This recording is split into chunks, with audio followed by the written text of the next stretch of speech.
Hey, hello, folks. As someone who is working with the youth in the country, let me bring you today the perspective of self concept. What exactly is self concept? Self concept, in its simplest terms, primarily means how do you really see yourself? Someone has really rightly said that your results can never be greater than your self concept. What then exactly is self concept? Well, at a very, very basic and fundamental level, it is made up of three parts. And these three parts are those parts which I've already spoken in the previous few days. It comprises of self ideals, self image, and self esteem. Self ideals, very simply, who do you really idealize yourself to be? Who are really the kind of role models that you are currently following or you really desire to follow? What is self image? How do you really see yourself every single day? When you stand in front of the mirror, what do you really see? Do you really see a person who you appreciate every single day for who the person really is? Or do you kind of do self-criticism for a variety of reasons? What exactly is self-esteem? Self-esteem at a very fundamental level is, do you really like yourself? Do you like, accept and really value yourself for who you really are as an individual?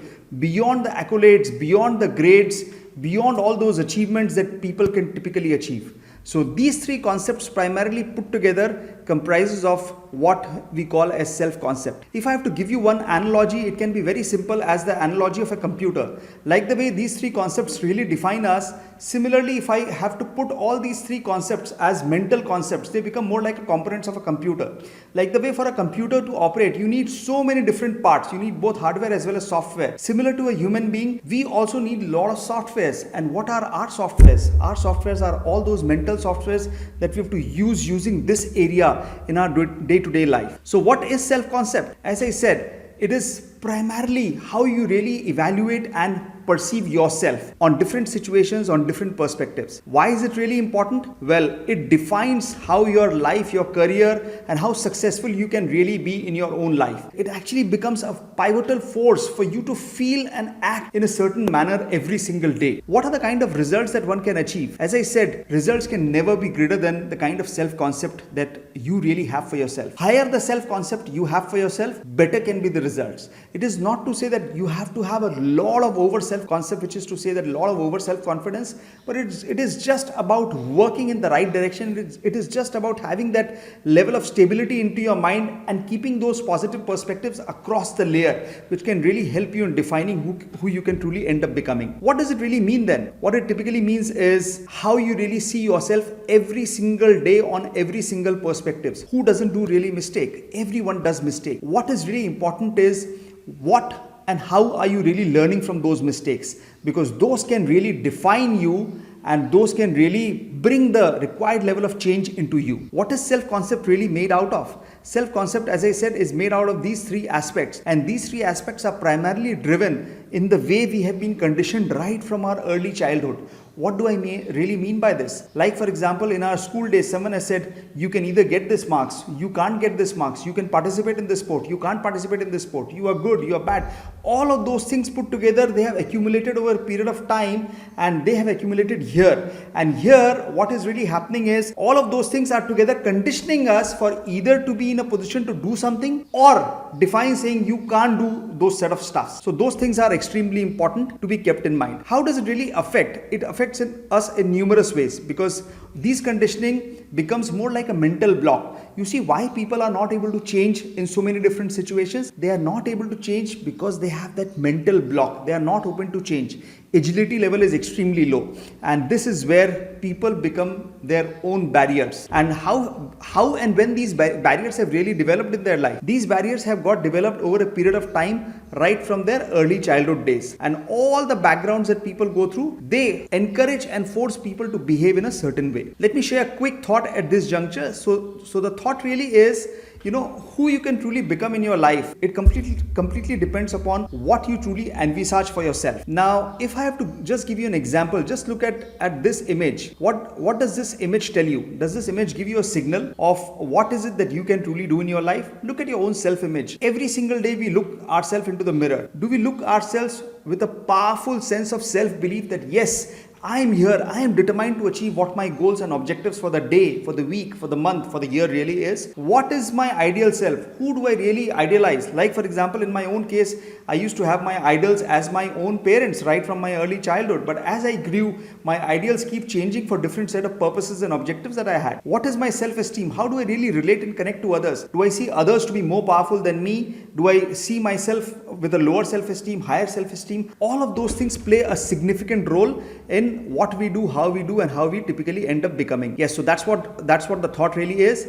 And self-concept is truly multidimensional. Why do I say that it's multidimensional? Because of the multiple perspectives that it carries. Like, for example, if you look at academic as an example, people who succeed, who get success in marks, they don't necessarily succeed in real life. Similarly, a lot of times when people end up failing in exams and stuff like that, a lot of times people see their self-esteem going down, and because of which their own self-concept becomes low. However, I have seen numerous examples where people, despite having got lower grades in their school exams, in their high school exams, they have done extremely well in real life. And what is the reason for that? The primary reason for that is their own level of self-esteem, is their own level of belief system, is their own level of how they have looked at their own self-ideals, self-image, and their self-esteem. Everyone goes through emotional ups and downs in life. How do you really react into those kind of situations? How do you really relate to those kind of scenarios and situations on a day-to-day basis? With family members, everywhere there are different kind of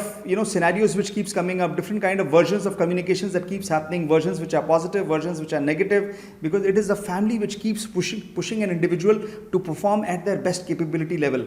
And a lot of times those kind of discussions need not be very, very comfortable. So what is the kind of response that you are really giving in those kind of situations? Are your responses positive? Are your responses negative? Those responses can define what is the level of self-concept that you may really have. How do you really see yourself? What is the kind of self-talk that you really do to yourself? How do you really feel for yourself? Your own health, your own communication, your looks, all of those communications, all of those things have got a significant bearing in your own self-concept. What is the kind of competence and ability that you see into yourself? Are you someone who believes in your own capability? Are you someone who believes that you can do something? It's all that you need to do. A lot of practice, a lot of perseverance, a lot of patience, commitment, and dedication is what you need to show. If you believe into these concepts, let me tell you, you are on your way to enhance your self-concept even further. Who are your social circles? With whom do you really interact? Your intent as well as your willingness to interact with others can really define how your self-concept is really gonna be. For example, people, when they spend time with non-toxic people, which is people who empower and enrich them, people who always encourage saying, yes, you can do something like this. What happens to those set of people? They get a moral boost. They get a lot of upliftment in life, and because of which their self-concept typically goes up. Yes, that's what is very, very important. What can really improve this? Well, a variety of things can really improve this. At a primary level, raising your energy levels. Whatever work that you're doing, if you do it with a lot of energy, a lot of passion, what will really happen? It will reflect as an attitude. It will reflect as a behavior. And when it reflects as an attitude or behavior, what happens? You get a lot more energy and you get a strong belief system about your own self. Where do really people get results from? People get results from their own self-concept. And how do people develop their self-concept? They develop their self-concept with the kind of behaviors that they have. How do people develop a certain kind of behavior? It is because of their mindset and attitude. The kind of mindset and attitude that people have will actually define what is the kind of behavior that they will showcase in different situations. And that is directly connected to one's self-concept. What should one really do to improve on this? Well, a variety of things is what people can do, but at a base level, probably following some of these concepts can be really, really helpful and instrumental. Doing a little bit of meditation every day, following positive affirmations, doing visualizations, which is positive thinking, and thinking how one would really like to, envision, their own future.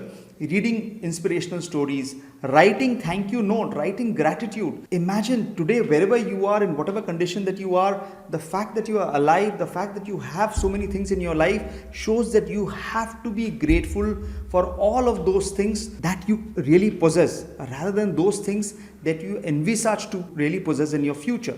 So that is extremely important. And finally, just to close, in terms of self-concept and reality, what really happens is, a lot of times self-concept is not in congruence to reality. Now, what do I really mean by this is, people envisage that they want to become something. People envisage that They are today here, they want to go here tomorrow, but they are not able to put enough effort in that direction, and because of which there is a level of mismatch. It's like saying I'm crossing a bridge, but one part of the bridge is here, the other part of the bridge is here. Will I be able to cross? No, I will not be able to cross.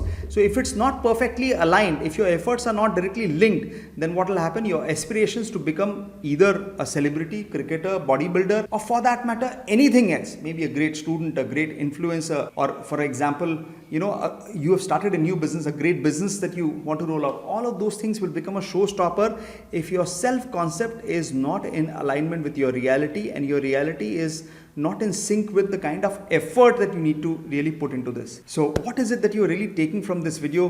Do write and comment on this on the comment box here. May God bless you. Cheers and bye-bye.